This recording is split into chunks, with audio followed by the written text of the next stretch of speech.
మాజీ సీఎం జగన్ మాట్లాడుతున్నారు. లైవ్ ద్వారా చూద్దాం. ఈరోజు రాష్ట్రంలో జరుగుతూ ఉన్న పరిస్థితులన్నీ కూడా మీకు అందరికీ కూడా తెలియని కావు. రాష్ట్రంలో జరుగుతూ ఉన్న దారుణమైన పరిస్థితులు ఎలాగున్నాయి అంటే ఇంతకుముందు ఎప్పుడు జరగల. అసలు మనం అధికారంలో ఉన్నప్పుడు ఏ రోజు ఎంకరేజ్ చేయాల. ఎన్నికలు అయ్యేదాకా మాత్రమే రాజకీయాలు, ఎన్నికలు అయిపోయిన తర్వాత మనకు ఓటు వేయని వారు కూడా మనవారే అన్నట్టుగానే ప్రతి అడుగు కూడా మనం అలాగే వేసాం.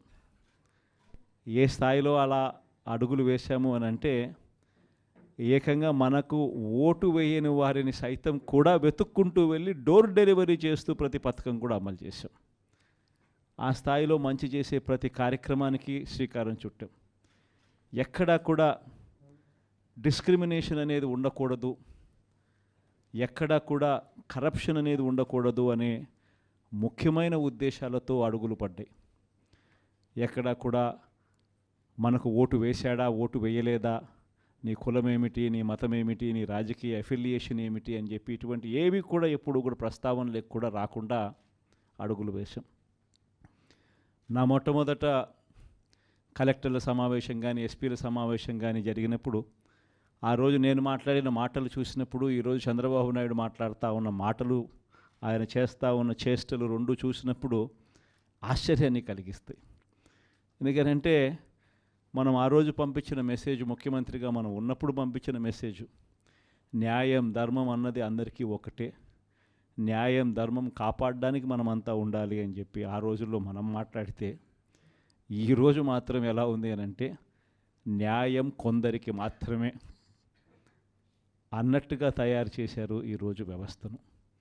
ఏ స్థాయిలోకి ఈరోజు దిగజారిన లా అండ్ ఆర్డర్ కనిపిస్తూ ఉందనంటే పై స్థానంలో పైనున్న వాళ్ళు రెడ్ బుక్లు పెట్టుకుంటారు.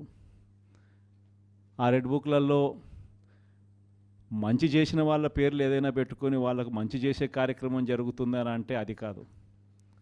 రెడ్ బుక్లలో ఎవరిని తొక్కాలి, ఎవరిని నాశనం చేయాలి, ఎవరి ఆస్తులు ధ్వంసం చేయాలి, ఎవరి మీద కేసులు పెట్టాలి అనే అంశాల మీద రెడ్ బుక్కులు తయారు చేసుకొని పై స్థానంలో ఉన్న వాళ్ళు రెడ్ బుక్కుల పేరుతో అరాచకాలు సృష్టిస్తూ దొంగ కేసులు పెడుతూ ఎలా ఇరికించాలి అని చెప్పి ఆరాట పడుతూ విధ్వంసానికి పై స్థాయిలో వాళ్ళు పాటుపడుతూ ఉంటే కింది స్థాయిలోకి వచ్చేసరికి ఎవరెవరి స్థాయిలో వాళ్ళు కూడా రెడ్ బుక్కులు తెరవడం మొదలుపెట్టారు.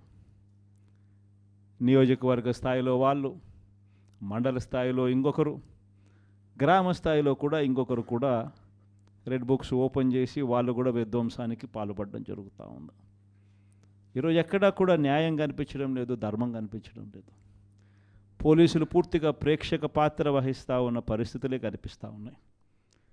మొట్టమొదటిసారిగా ఈరోజు పోలీసుల సమక్షంలోనే పోలీసులు దగ్గరికి ఎవరైనా కూడా మాకు అన్యాయం జరిగిందని చెప్పి పోలీసుల దగ్గరికి వెళ్ళి కేసు పెట్టడానికి మనం ప్రయత్నం చేస్తే ఎదురు కేసులు మన వారిపై కూడా వాళ్ళే పెట్టే పరిస్థితులకి ఈరోజు కనిపిస్తూ ఉన్నాయి. ఎలాంటి దారుణమైన పరిస్థితిలో ఈరోజు వ్యవస్థలు కూడా ఉన్నాయనంటే అన్ఫార్చునేట్గా మనకు ఒక ఈనాడు, ఒక ఆంధ్రజ్యోతి, ఒక TV5 ఇలాంటి గోబుల్స్ ప్రచారం చేసే మాధ్యమాలు కూడా మన దగ్గర లేవు. నాకు